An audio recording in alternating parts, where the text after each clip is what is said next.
very interesting personalities here. One is Lalita Vaidyanathan. Lalita is the managing director for FSG in India. But I think most of all, it's a pleasure for me to welcome Mark Kramer here. So Mark, thanks a lot for being here and sharing your thoughts and ideas with us. Mark is actually an expert on creating shared value. He's actually written pieces like Competitive Advantage of Corporate Philanthropy. He's written pieces like Creating Shared Value. He's been working with Mike Porter for about close to 20 years now. And they started this company called FSG together. Right now, FSG is a boutique consulting firm, if I might say, which has close to about 150 odd people who work for them, and that's how it is. So I'll leave the floor for Mark. Mark, the floor is yours. Thanks a lot for being here.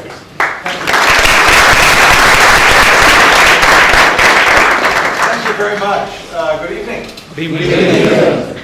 It's a real pleasure to be here, and I'm so glad that Amit and the Institute could invite me and that this worked out with my schedule. How many people here are MBA students? Wow. Well, I congratulate you. I have to say, I speak to MBA students all over the world, in the US and Europe and so on. And I think the opportunities you face here in India when you graduate are actually much better than most of the MBA students I talk to in other countries in the world that do not have the robust growth and vitality that the economy here in India has. So I congratulate you on being born in the right place. But I also have to say that for all of the growth and success that India has had, there are still tremendous challenges. When you think about the Millennium Development Goals and the prognosis for India, the prognosis is that 40% of children under 3 will still be malnourished by 2015. That infant mortality in India will still be twice the target rate of the Millennium Development Goals. That 250 million Indians will be living below the poverty line. 65% of Indians lack access to essential medicines because they can't afford them. 23% don't go to see a doctor because they can't afford to pay for it when they're sick. So for all of the growth and success that India has, and all of the success that you can look forward to in your careers, there are really still huge social needs and problems that are not being met in India today. And that the existing resources are not able to meet. I say this because I think that this concept of creating shared value that I want to talk about today is one answer. It's not the whole answer, but it's one answer to what can help India solve these problems. Because what Mike Porter and I believe is that the role of corporations in society needs to change. We've thought about corporations as being the source of wealth, the source of business and jobs. Worries about making money. And sure, if you're successful, you may give back from charity. If you're a business, you have some responsibilities to your employees and to the community and to the environment, and so you need to pay attention to corporate social responsibility, CSR. But we've really thought about CSR as being reducing the harm that business causes. We haven't thought about what business can do to solve social problems. And Porter and I have come to believe that businesses, acting as businesses, not as charitable donors, are the most powerful agents for social progress that we have. Business can do things that government cannot. Business can do things that charity cannot. But for too long, we have missed that opportunity. And in missing that opportunity, we've not only failed to make progress on social problems, but businesses have constrained their own growth, their own economic opportunity, because they haven't seen the business opportunities that lie beneath the social issues. Now, I'm not saying that business can solve every problem. And I'm not saying that there is never a tension between making money and doing good. Certainly there is at times. But what I am saying is there is a huge area of overlap where businesses can make money, can succeed by finding new ways to solve social problems. And that businesses have tended to miss that opportunity because we have been so focused on the idea that the social issues are not part of business's domain. And so when Mike and I talk about this idea of creating shared value, what we're really talking about is redefining the role of business in society, of finding that area of overlap where businesses can be effective players in solving social problems and make money by doing so. What are some examples? Well, there's a terrific example here in India, which is a multinational, Novartis Corporation, a pharmaceutical company.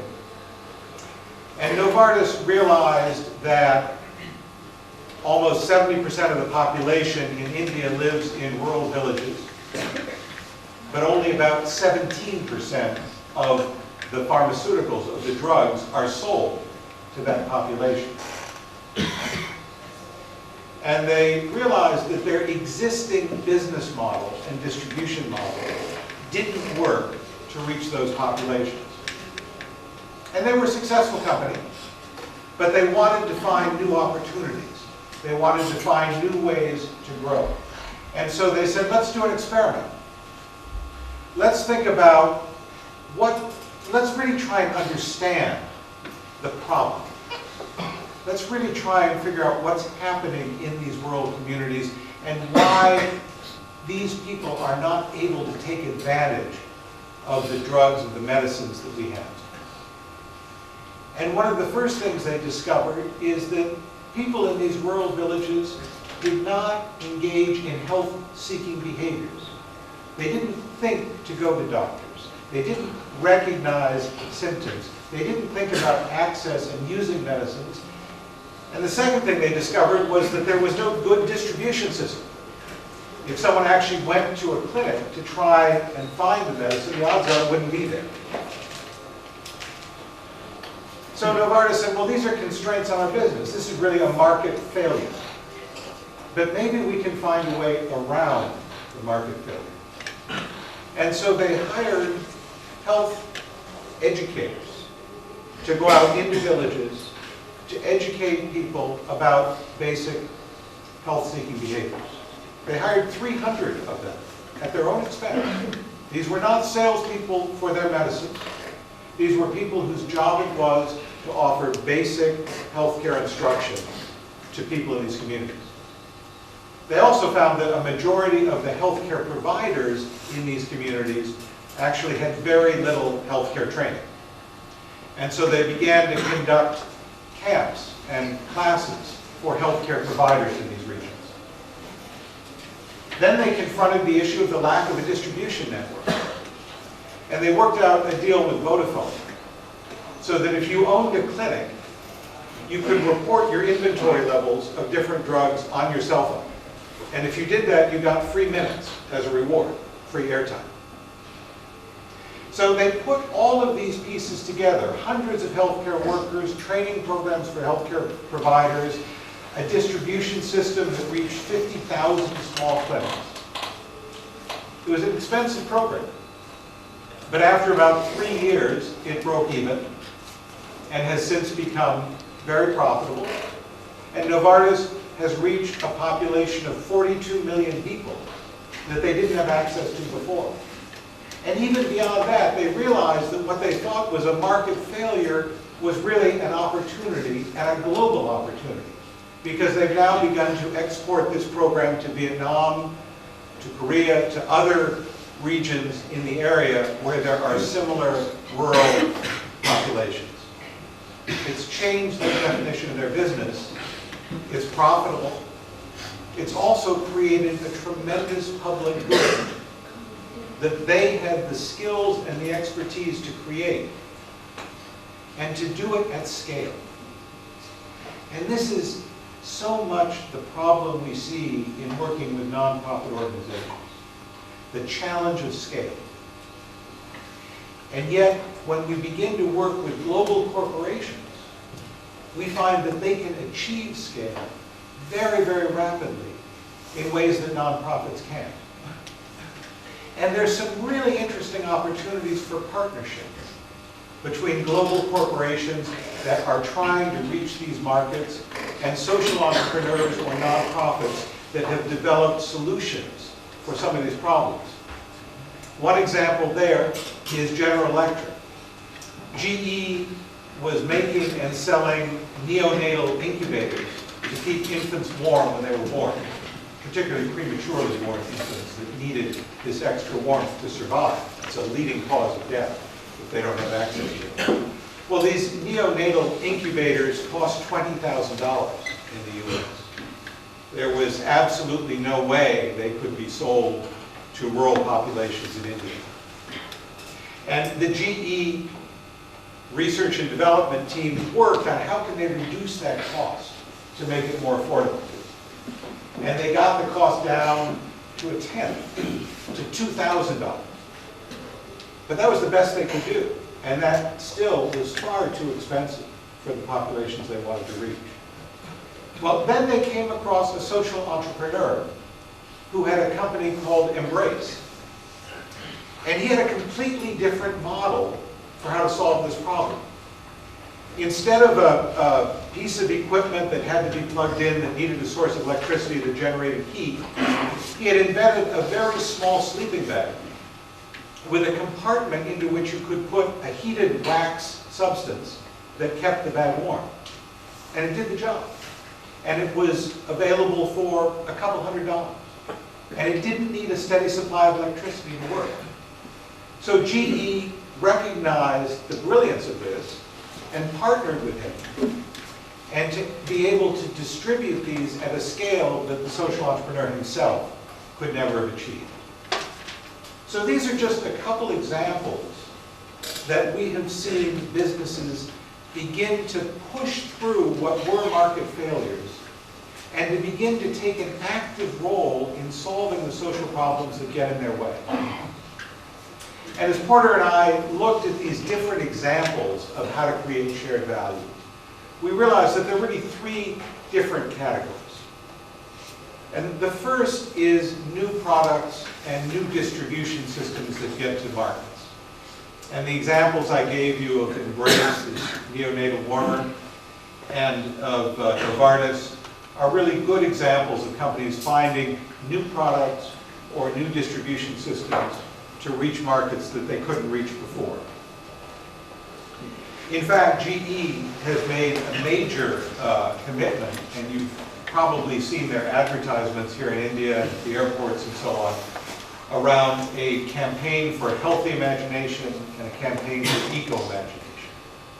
And GE has said that our growth is going to come from solving environmental problems through this eco-imagination campaign, and from solving health problems that enable us to reach the billions of people who don't have access to healthcare today. And that's our Healthy Imagination campaign. And it's really quite impressive. GE has committed $10 billion to research and development for new products in these two campaigns. And they see these two areas as growing at twice the rate of growth of the rest of the company.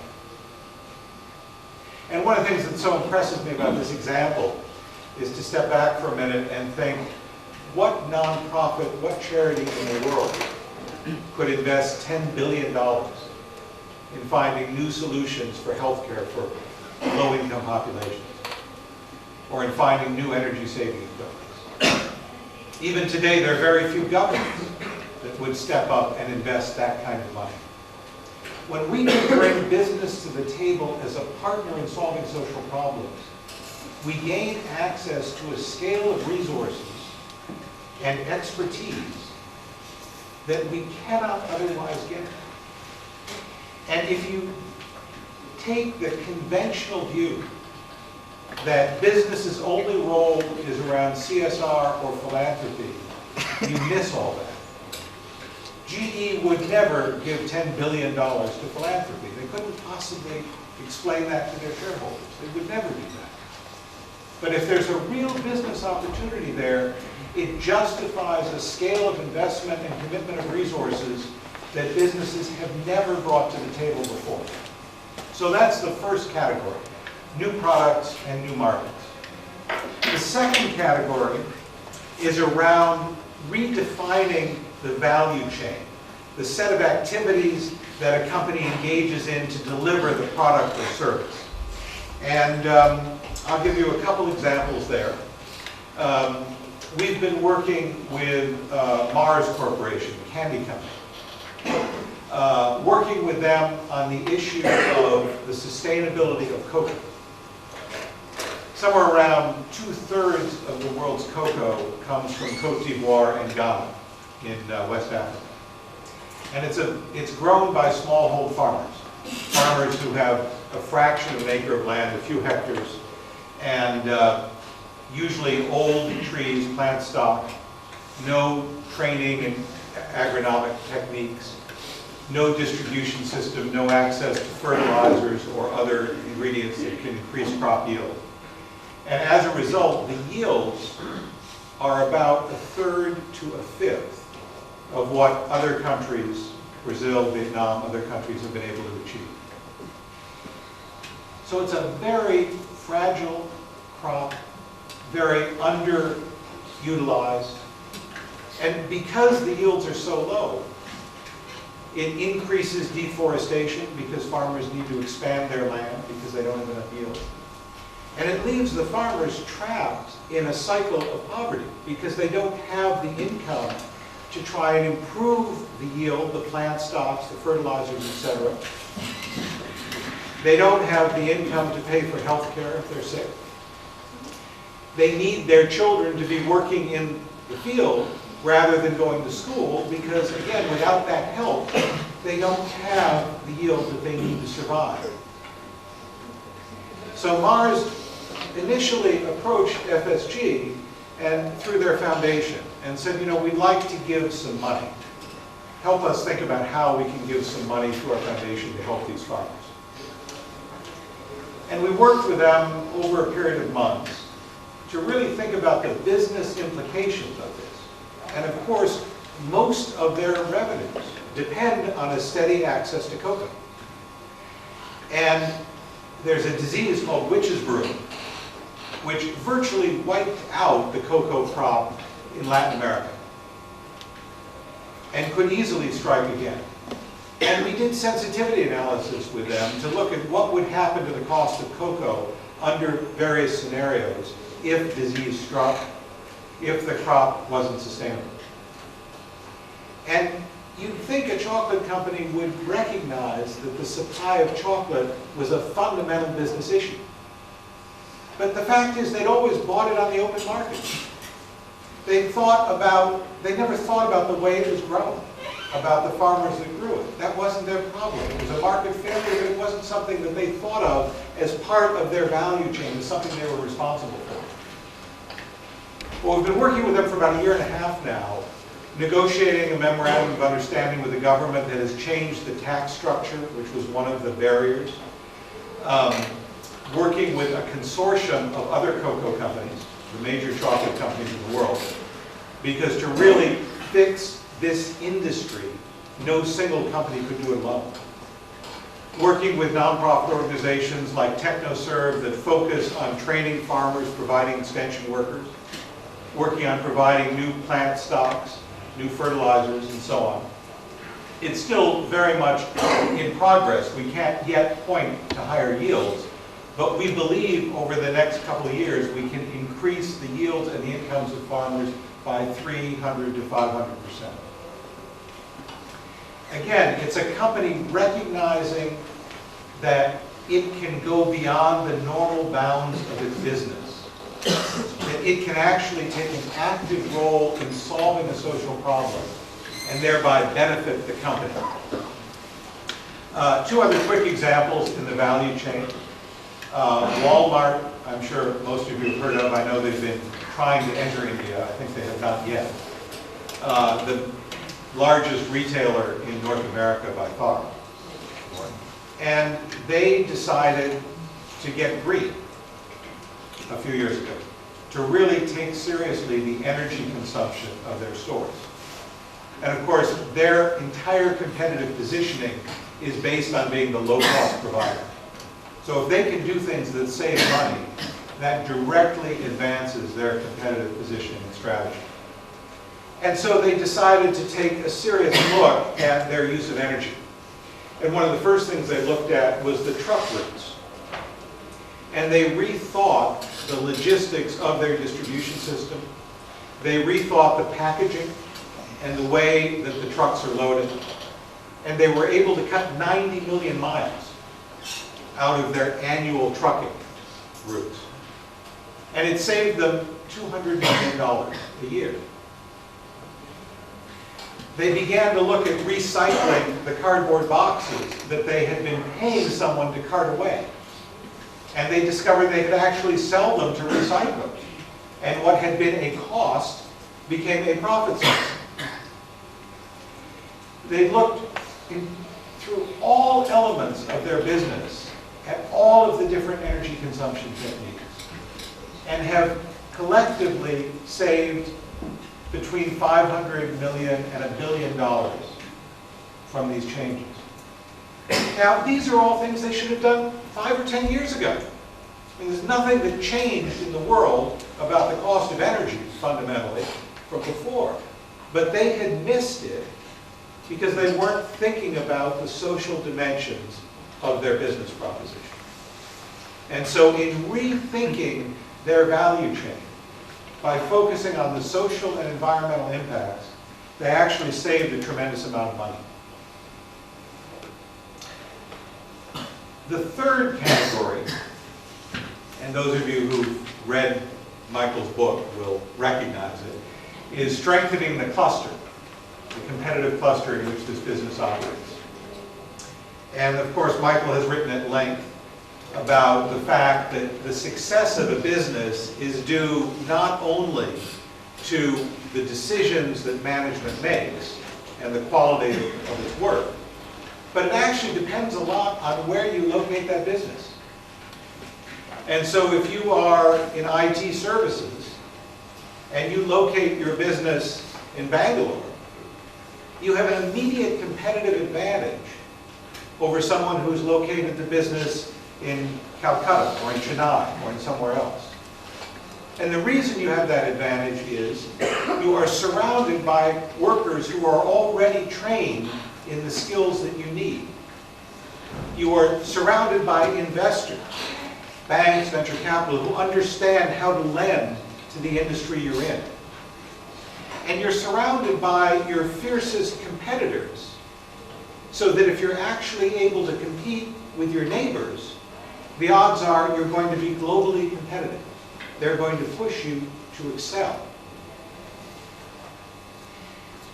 And so that means that companies need to care about the conditions where they operate. And it's not just about pollution, and it's not just about working conditions and labor standards, but it's really about thinking, what are the social and industrial needs of the business I'm in? And how can I, too, take responsibility for solving those problems, for strengthening those dimensions? So one of my favorite examples is Cisco, the networking company. And Cisco discovered a number of years ago that one of the real constraints on their growth was the fact that there weren't enough trained network administrators. Not for them to hire, but for their customers to be able to manage the equipment that Cisco wanted to sell. Again, it's a market failure. What could they possibly do? Well, they actually decided that they would tackle this as an issue and developed a 2-year distance learning training curriculum that they called the Networking Academy. to take the curriculum, you actually had to physically work on the networking equipment. And so while they could do a distance learning curriculum, they actually needed a local partner, a university, a school, a community-based organization that could house the equipment that people would work on. They developed this program, and they have now spent more than $350 million on it. They've trained 4 million people around the world to be network administrators. They have worked with the UN to develop these programs in the 25 least developed countries in the world. They have worked on special gender initiatives to bring women into technology in countries where they would not otherwise have had access to technology training. They've worked in inner cities in the US where our public school system is failing and kids are not likely to graduate or go to college. And they have given extraordinary economic opportunities to these students all over the world to get higher paying jobs as a result of this training. And the quality is the same, whether you take that course here, whether you take it in Manhattan, whether you take it in Yugoslavia. The standards they impose are exactly the same. They have fundamentally reshaped their industry by adding 4 million trained network administrators. And they are graduating 500,000 more every year. It is an extraordinary program. And no nonprofit, no charity, no government could have created a high-quality global program like this at scale. Again, when you think about what business can do to solve social problems, if it really is willing to confront and embrace them, I think it's tremendously exciting.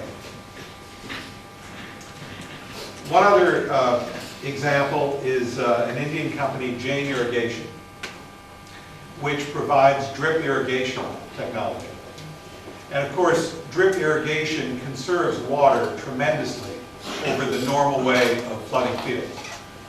But of course, in India, most farmers are also still smallhold farmers. 75% of the farmers are smallhold farmers.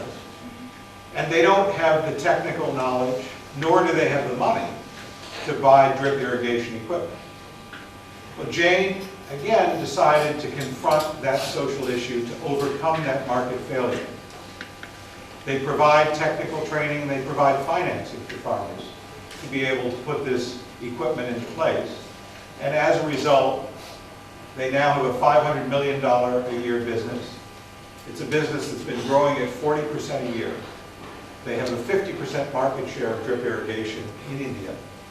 And they are rapidly expanding to other parts of the globe because they found a way to reach populations that otherwise haven't been reached. So I want to leave some time for questions and discussion. But I do want to say that Michael and I believe that this is a fundamentally important shift in the way business thinks about its role. We actually believe that this is the challenge for the coming decades. That this is the next step in business strategy and in the shape of capitalism in the world. And we think it is an immensely hopeful step. The reaction to the article we wrote on this topic about a year ago now, last January, has been far more than we ever imagined. There have been conferences on creating shared value around the world.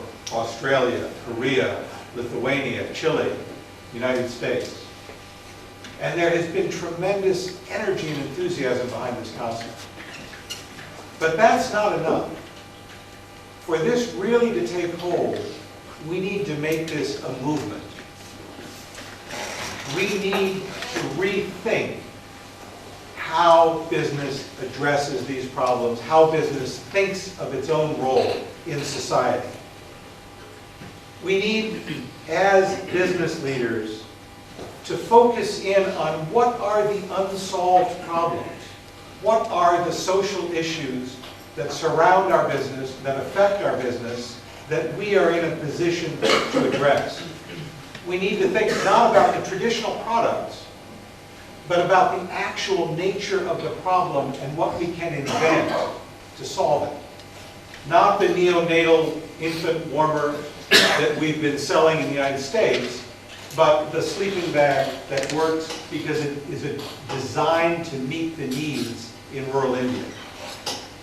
We need to think about how we as companies can improve lives, not just meet consumer demands.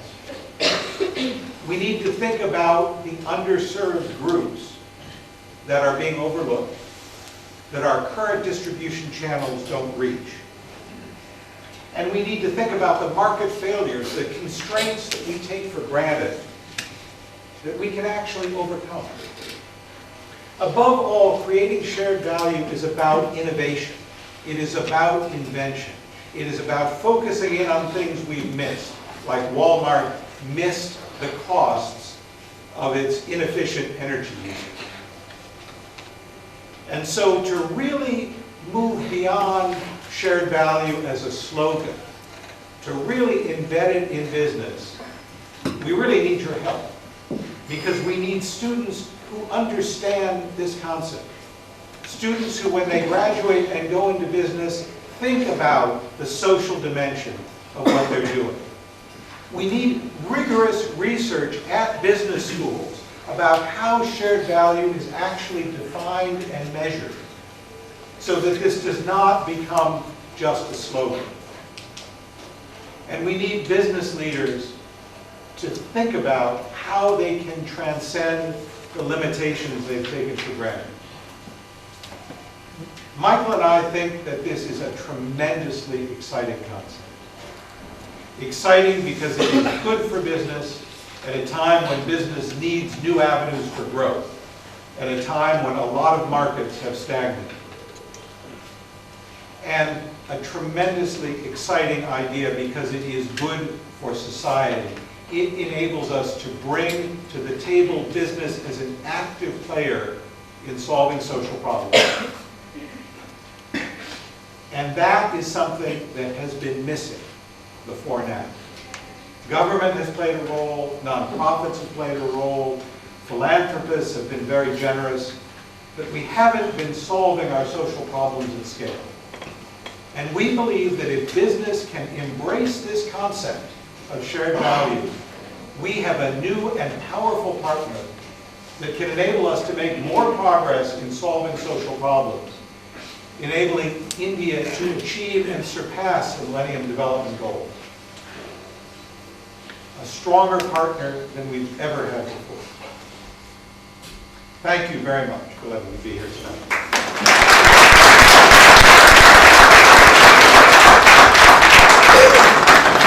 I think we have time for questions. Yes. Yes, sir. Hello, Mark. Hello. It was a pleasure hearing you, talk about shared values. I'm just trying to understand. You talked about companies, which are really large.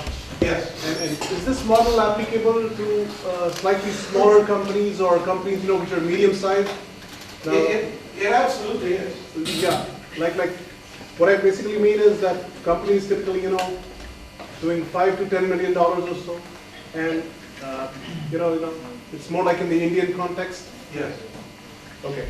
Yes, I think that there are actually, to come up with solutions to social problems, you need to be very close to the problem. Right? GE's researchers couldn't come up with a solution to the neonatal thing because they were not in rural villages in India. Yes. Small businesses are close to their communities. They're close to the customers they serve. They're close to their suppliers and their employees in a way that large businesses often are not. And so there is an opportunity for them to innovate and find social problems, and address social problems. We often read and talk about social entrepreneurs. These people who have gone out and found new ways to solve social problems starting from scratch. They are small businessmen, basically, but with a focus on social solutions. I do emphasize the large global corporations because I do think that achieving scale is so important in solving social problems, and they bring that resource. But there are a lot of opportunities, I do believe, for smaller enterprises to innovate, to find solutions that these big players will never see. Yes. I think in terms of the bigger companies, having access to a huge amount of resources. Like let's say, for argument's sake, there's a company with, $10 million. Okay, they can commit maybe $2 or $3 million towards, these activities. But for the smaller players, or smaller businesses, typically, I suppose it's a cultural thing. But I've seen very few companies in India who are like, $5 to $10 million, actually committing funds. But yes, I think it's a great thought, and substantial work can be done in the area. It takes a certain ambition, right? If you've got a small business and it works and you're earning a livelihood, you may be content to stay with that and happy to have it. If you have the ambition to grow that business, then I think exploring these opportunities will give you ideas to do it. Yes, sir. Thank you, Mark, for your views on the shared value concept.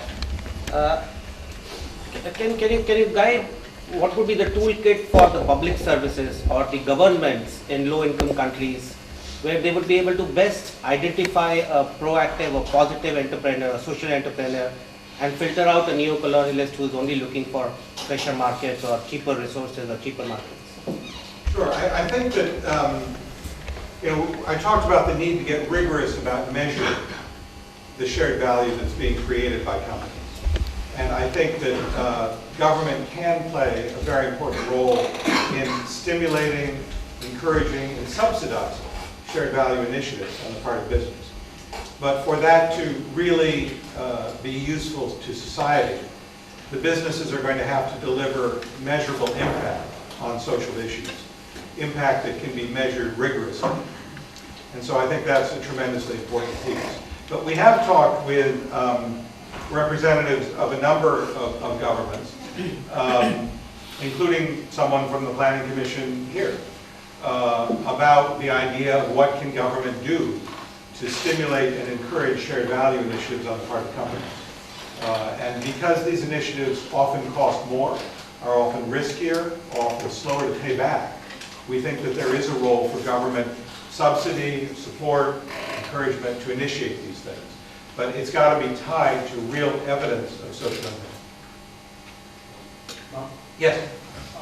What do you think about CSR? Is it a fad according to you? No, I think CSR is very important, and shared value overlaps with CSR, but it's not the same, and it doesn't replace CSR.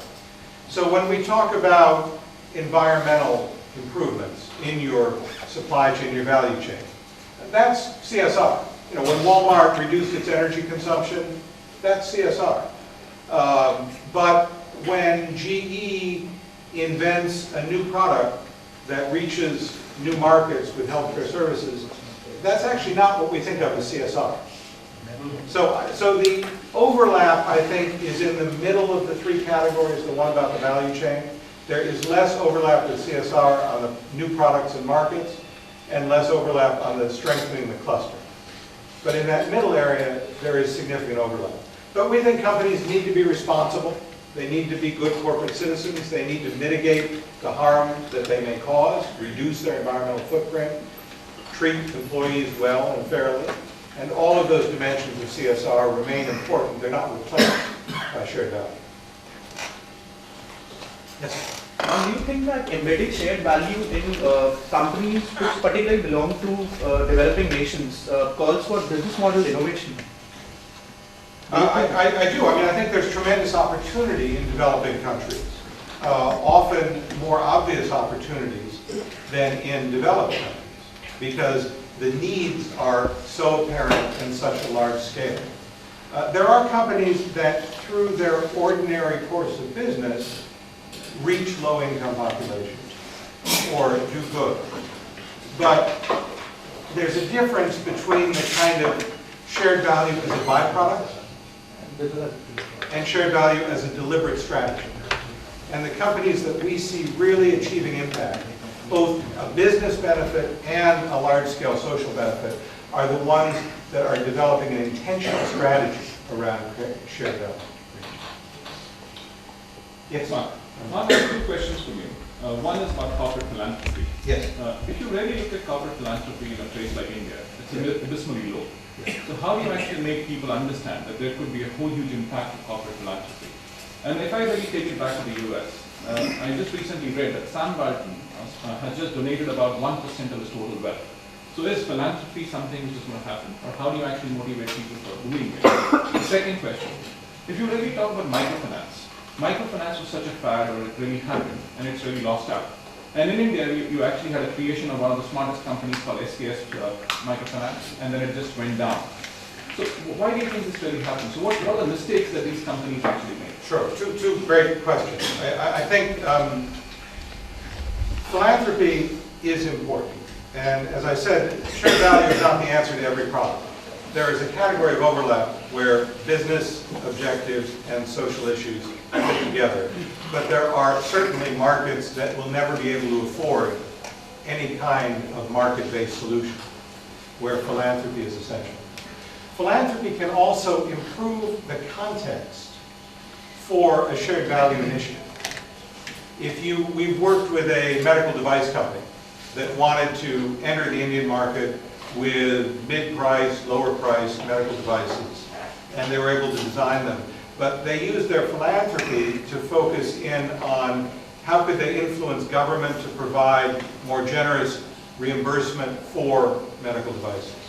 Not just theirs alone, but more broadly. How could they educate healthcare providers, physicians, patients about the benefits of medical devices? And so there's a way to use philanthropy that can tie in, fit in, and reinforce the shared value. I think philanthropy is growing in India. Lalita just co-authored a report that will be out in a few weeks with the ISB on catalytic philanthropy in India. Examples of philanthropy that's not just about how much money is given away, but how much impact has really been achieved. And we see exciting examples in India, and it's growing. So I think that philanthropy is essential, and I think that philanthropy is already healthy in India and is indeed growing to the levels, I believe, it will achieve the levels that the United States and other countries have already achieved. But to go to your other question, Amit, about microfinance, one of the key things about a shared value approach is that you need to be measuring the social impact at the same time you're measuring the business benefits. And Kash Rangan actually had an article in Harvard Business Review a few months ago about which companies succeed in bottom-of-the-pyramid markets and which fail.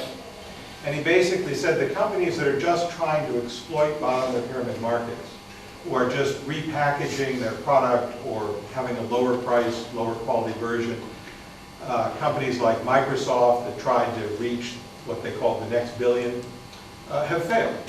And many of the microfinance examples fit that too, where the focus was on the economic benefit of the company, and there was not much attention paid to the social benefit to the borrowers. There was an article in the Mint just a few days ago about microfinance and how most of the companies are sunk. The default rate is too high for them ever to recover, but there were 2 or 3 that are still successful.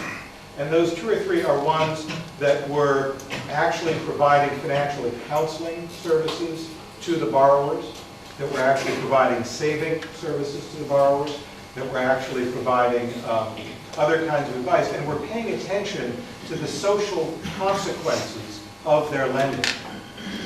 And actually they didn't grow as fast, they weren't as profitable, but they're able to sustain the downturn because their clients actually improved their positions as a result of microfinance. So I think if companies pay attention to the social dimension of their strategy, they are actually able to enter these markets, to develop these new products and services in ways that are sustainable.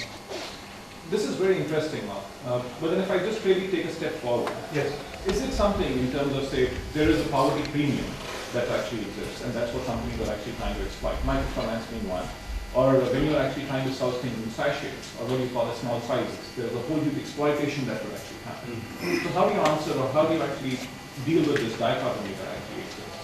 Well, I think that, bringing these populations into the marketplace hopefully creates a competitive pressure that will reduce that poverty premium. Because other companies will enter, they see it as a market and will find less expensive ways to serve it. And so create pricing pressure. That's certainly the hope, and that's certainly what has happened in other markets. And so I believe that will happen here. The problem was we were ignoring these markets altogether. And so the very few players that were there had no competition, and they could charge that premium.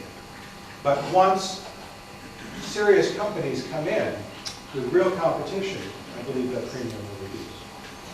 I know we have time. Unfortunately, I'm actually flying back out tonight, so we need to leave in a little bit, but we have a few more questions. Let me get someone who hasn't asked a question yet, if there's someone else. One. Yes. Yeah. Yes. Slightly out of context, I was reading one of your previous articles and previous lectures. You mentioned that with the inception of mobiles and cell phone in third world countries, there's a good chance that there's going to be more feedback during the process of CSR as well as shared value system. As in, like, the companies can gain feedback from the users and refine the process of CSR as well as shared value system. But do you think, considering a country like India, where the culture of the CSR is mostly considered as a fact, the perception is it's a fact. So do you think there's a real prospect in the near future that this can actually be implemented to the extent which it's You know, I think Indian companies are very entrepreneurial and they like to make money. And if shared value is really a way for companies to make money, it will succeed here. It will not be a fad. And that certainly is, as I talk to business leaders here, the way they think of it. CSR, I'm not sure, is a fad either. It is a trend that has only increased globally. There are real differences in the level of attention paid to CSR. There's probably the most attention paid in the UK and the US, and somewhat less here, and even less as you go to the Far East. But it is part of the expectation of global business today. And as Indian companies become world players, not just domestic players, they will find they need to meet the expectations of CSR that other parts of the world have. And so I think shared value has its own strength around its profitability. But I think CSR is not a fad that will go away. Yes, Yeah, Mr. Kumar, I agree with you, CSR is not a fad because public enterprises in India, they have a statutory provision that they have to spend 2% of their net profit in CSR. And the new Companies Act Bill 2011, which is already before the Parliament, also incorporates this provision for the private enterprise. Now, I would like to have two clarifications. Whether your views, whether it should be on voluntary basis or there should be some statutory provision for CSR. And secondly, whether US has got any statutory framework like this, which makes enterprises or businesses to spend compulsorily in CSR. the US has no similar legislation. I've watched with some interest the bill around this 2% because I think it is not well designed. I think that if companies were encouraged or mandated to invest 2% in developing shared value initiatives, this would be very exciting. But if it's interpreted as simply giving philanthropy, which so this 2% is already being spent by the public enterprises, the Yes. government enterprises. yes, The provision is being made for the private enterprise in the new bill. I understand, but Universally, it will be for all the businesses in India. But the most of the businesses, as I understand it, I may be wrong, are interpreting this as 2% going to charity. Yes, exactly. And that's not achieving the same impact as a shared value initiative.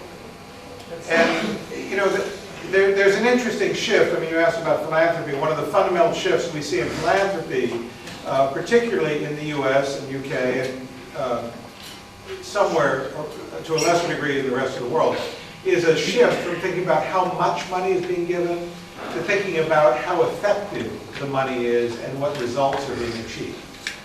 And my fear about the 2% is the focus is on how much rather than what is the results of it. And that's where I think you can give a great deal of money to charity without necessarily solving the social problems that we face. In fact, this is the minimum limit. There is no upper limit. The companies can spend more. I understand. But, you know, in the U.S., we have an incredibly large nonprofit charitable sector. The $300 billion a year of charitable contributions. When you add in government payments and other earned revenue, the nonprofit sector in the U.S. is about $1 trillion. It's about 7% of the workforce. Okay?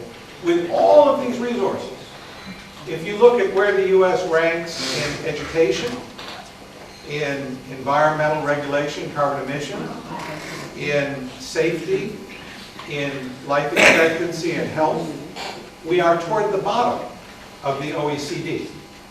So in my mind, this suggests you can have a lot of philanthropy, but it doesn't necessarily solve social problems. Thank you. Yes, sir. Yeah. A very basic question, Mark. Just trying to understand, you know, as a philosophy or a concept, it sounds great, shared value, and it's practical. Okay? Is it very different from the socialism of the 1960s or the 70s as practiced in Europe? Just like to hear your views on that. Well, I'm not sure I'm an expert on socialism, the 60s and 70s practiced in Europe. So I'm not sure I'm really qualified to answer that. I do think, you know, it's funny, I was just a month or so ago asked to do a session on shared value in Vietnam, which is currently a socialist country. And I would say the reaction was a little less enthusiastic than I've gotten in India and other places. But it was also very clear that there was a sense that the government saw a need to engage business in solutions to social problems. That the government, particularly there, the large enterprises tend to be government-owned, and they're trying to build up smaller enterprises that are privately owned. And that there is an opportunity, as you think about creating value in the supply chain, creating shared value in the supply chain, for the large enterprises that are government-owned to really build up the smaller ones that they need for a more stable economy. So even in that socialist context, I think there is some benefit to it. I mean, you hit your hand up. Yes, I did. Thank you for making a clear distinction between shared value and what you add over and above CSR. But as I was listening to you, my mind was going to concepts related to fortune at the bottom of the pyramid, which I think was embedded in Amit's question. Sure. And ideas around triple bottom line. Yes. And I think there are some overlaps there. Absolutely. So I'd like to hear your thoughts on what shared value, how it's distinct from the other literatures on these Sure. things. So there's no question that shared value overlaps with CSR, it overlaps with sustainability and triple bottom line, and it does indeed overlap with bottom of the pyramid and low-income populations. I think that what's different about it is, first, it emphasizes the economic benefits of the business as well as the social impact. And that's something that's not necessarily there in CSR or sustainability, which is often seen more as a cost to the business and a constraint than a new business opportunity. It does often involve reaching underserved populations, such as low-income populations, but it does not always. Certainly, the environmental improvements are not that, but we've also seen examples in, for example, there's a company in the U.S. called Revolution Foods that is providing healthy lunches to children at schools as opposed to the unhealthy ones that were available before. Growing very rapidly, very successful, providing access to healthy food for kids.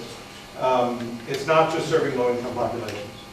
I think that you know, another example in the value chain, Johnson & Johnson, the healthcare company, spent about $90 million to prevent or to reduce employee smoking, an area that companies didn't typically worry about.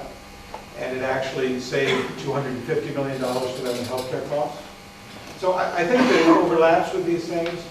What I would say is different is its focus on the economic benefit of the company, and it's linked to corporate strategy and position.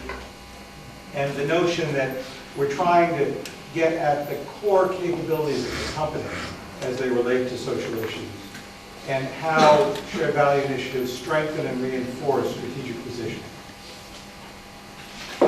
Thank you. Thanks a lot, Mark.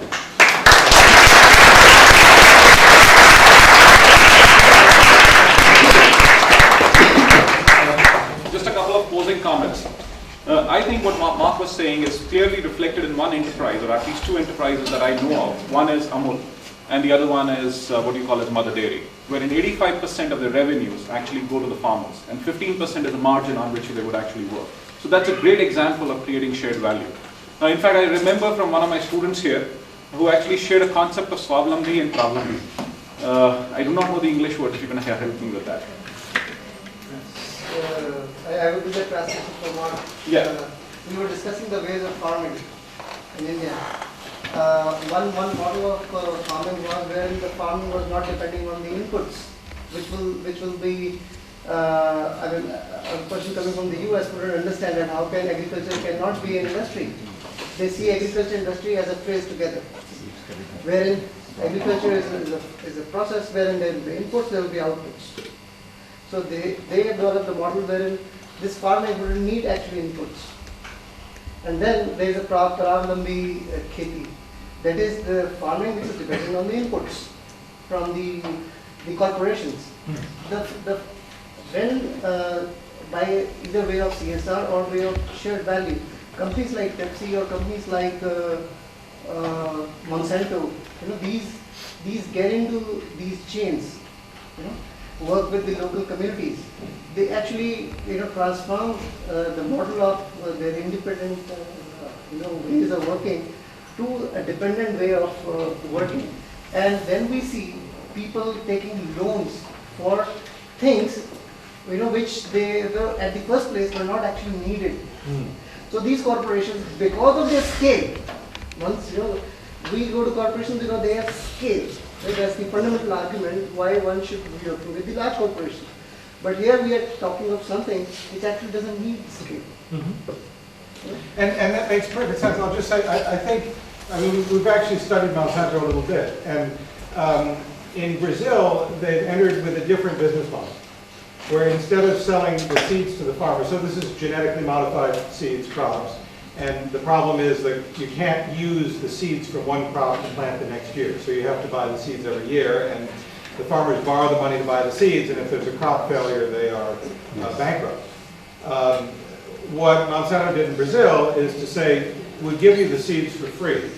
When you come with the harvest to have it processed, we want to take a percentage of the price. And if there's no crop, we don't take anything. If the crop price is high this year, we get more. You know, the percentage is worth more. If it's low, we end up with less.